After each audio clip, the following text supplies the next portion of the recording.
जो टॉपिक है आपका बहुत ही इंपॉर्टेंट टॉपिक है, नॉलेज के दृष्टिकोण से भी और आपके सिलेबस के दृष्टिकोण से भी, नॉलेज के दृष्टिकोण से भी और सिलेबस के दृष्टिकोण से भी। ठीक है, तो आज का जो टॉपिक हमने चुना है वो है कोशिका सिद्धांत। क्या है? कोशिका सिद्धांत। इंग्लिश में इसे क्या कहते हैं? Cell theory. सेल थ्योरी, कोशिका सिद्धांत, सेल थ्योरी।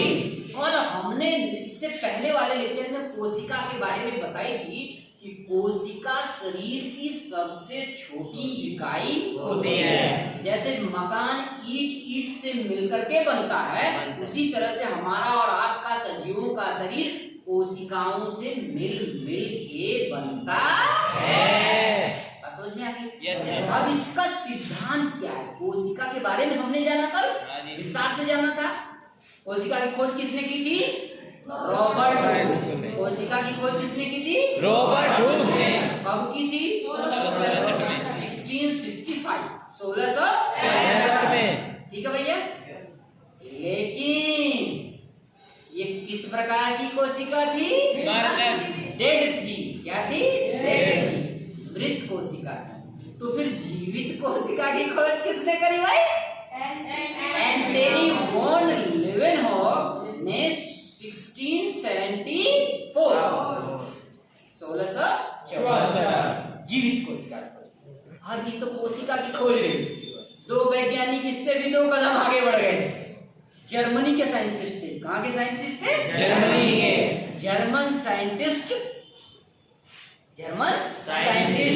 मैथियस लीडर और थियोडर स्वान। ये कहाँ के साइंटिस्ट थे? जर्मनी के। कहाँ के साइंटिस्ट थे? जर्मनी के। German scientist.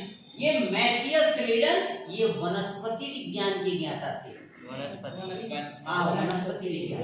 इसीलिए इन्होंने 1838 में पादप कोशिका सिद्धांत, इसका सिद्धांत दिया, पादप कोशिका सिद्धांत। और ठीक 1 साल बाद 1838 के 1 साल बाद क्या हो जाएगा? 1839। अरे 1838 में मैथियस लीडर ने पादप कोशिका सिद्धांत दिया। क्या दिया? मैथियस लीडर 1838 में पादप कोशिका सिद्धांत। तथा थियोडर स्वान ने, ये भी जर्मन के थे लेकिन ये जंतु विज्ञान के जानकार थे। हाँ, इसलिए इन्होंने 1839 में जंतु कोशिका का सिद्धांत 1939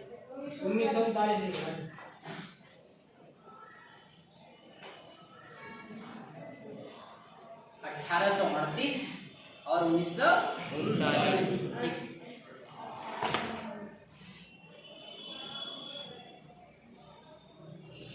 ठीक है, 1838 और 1839, ठीक 1 साल बाद।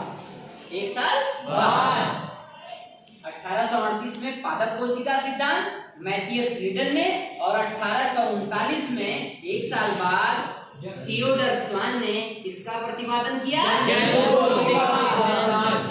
कोशिका सिद्धांत। समझ गए भैया? मैं बोल रहा था वो सही था, बाई मिस्टेक होता था। 1838 में पादप कोशिका सिद्धांत और 1839 में जंतु कोशिका सिद्धांत। इस कोशिका सिद्धांत के अनुसार कुछ बातें बताई गई। उन बातों पे आप ध्यान दीजिए।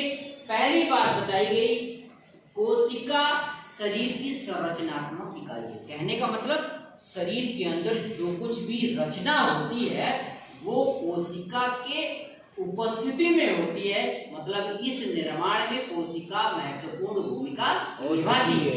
इसलिए एक पॉइंट हमने दे दिया शॉर्ट में कि शरीर की संरचनात्मक इकाई होती है। कोशिका शरीर की संरचनात्मक इकाई होती है। दूसरा पॉइंट देखना, जीवन की जो समस्त जैविक क्रियाएं होती हैं, देख रहे हैं, वो कोशिका के अंदर ही संपन्न होती है। तो इसलिए इसे एक शब्द दे दिया, अतः यह क्रियात्मक इकाई है।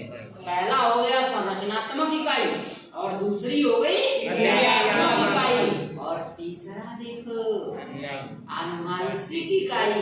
क्यों? कोशिकाएं जो बनती हैं, नई कोशिकाएं जो पहले से उपस्थित रहती हैं, उन्हीं पहले से जो कोशिकाएं उपस्थित है उन्हीं से नई कोशिकाएं बनती है। कहने का मतलब नहीं, पुरानी कोशिकाओं से ही नई कोशिकाएं बनती है। निर्माण होता है, बनती है। मतलब अपने समान दूसरी कोशिका का जन्म भी कोशिकाओं से ही होता है। हमने आनुवांशिक बताया था ना, अपने समान दूसरे जीव को उत्पन्न करने की क्रिया को क्या कहते हैं? आनुवांशिकता। समझ रहे भैया? तो ये कोशिकाओं की उत्पत्ति पहले से उपस्थित पुरानी कोशिकाओं से ही होती है, तो इसलिए आनुवांशिक इकाई भी होती है। तो 3 प्रमुख बातों को कोशिका सिद्धांत के आधार पर ध्यान दिया गया। पहला संरचनात्मक इकाई, पहला संरचनात्मक इकाई, दूसरा क्रियात्मक इकाई, दूसरा क्रियात्मक इकाई, और तीसरा है आनुवांशिक इकाई। तीसरा क्या है? आनुवांशिक इकाई। ये है कोशिका सिद्धांत की प्रमुख बातें। इस सिद्धांत के अनुसार कोशिका क्रियात्मक इकाई है, संरचनात्मक इकाई है और आनुवांशिक इकाई